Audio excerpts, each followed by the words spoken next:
Mga katrops, welcome back ulit kayo sa aking channel Sports React PH at ngayon nga ay pag-uusapan natin ang sinabi ni Austin Reeves sa mga Pinoy fans.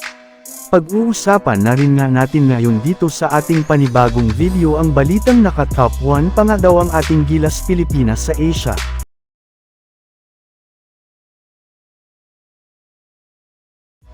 Kahit man nga nahirapan ang Team USA sa simula ng kanilang unang game sa FIBA World Cup kontra sa New Zealand ay nagawa pa rin naman nga nila itong tambakan at talunin sa pangunguna ng kanilang mga players na sina Paolo Banchero na nagdala ng 21 points off the bench, Anthony Edwards na kumuha ng 14 points, at si Jaren Jackson Jr.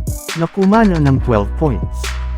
Pero ang tunay nga talaga na pinagkaguluhan sa pagkapanalo ng Team USA kontra sa New Zealand ay walang iba kundi ang player ng Los Angeles Lakers na si Austin Reeves na nagtala ng 12 points, 6 assists, 3 steals, 2 rebounds sa kanyang 4 out of 6 shooting kasama na ang kanyang 2 out of 2 sa 3-point line at nagawa nga niya iyan sa loob ng 22 minutes na playing time.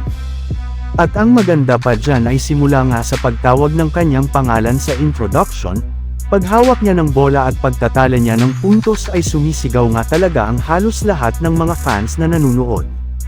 Kaya di na nga naiwasan pa ni Austin Reeves na mapangiti at sumaya sa kanyang nakita at napansin sa mga Pinoy fans gayong tunay nga daw talaga na Lakers fans ang Pilipinas. And speaking of Pilipinas mga katrops, didiretso na nga tayo sa ating sunod na pag-uusapan ngayon sa balitang naka-top 1 na nga daw ang ating Gilas Pilipinas sa Asia.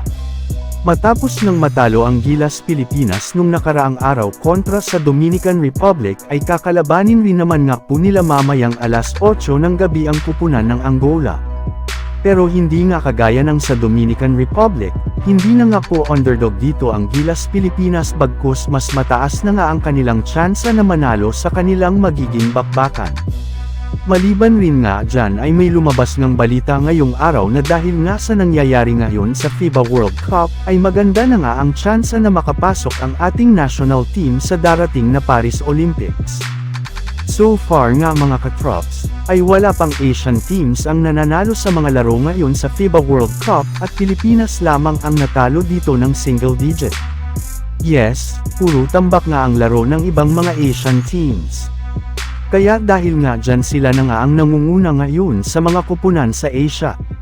Pero hindi rin naman nga ibig sabihin nito na pasok na agad ang Gilas sa Olympics gayong kakailanganin nga ng ating national team na maging best finisher sa Asia sa FIBA World Cup upang sa ganun ay masigurado nila ang Olympic next year. So yun lang nga mga katrops ang handog ko sa inyong storya ngayong araw. Sana nag-enjoy kayo. Please like and subscribe my YouTube channel Sports React PH para sa iba pang storya at update patungkol sa NBA. Kita-kits muli sa ating susunod na video.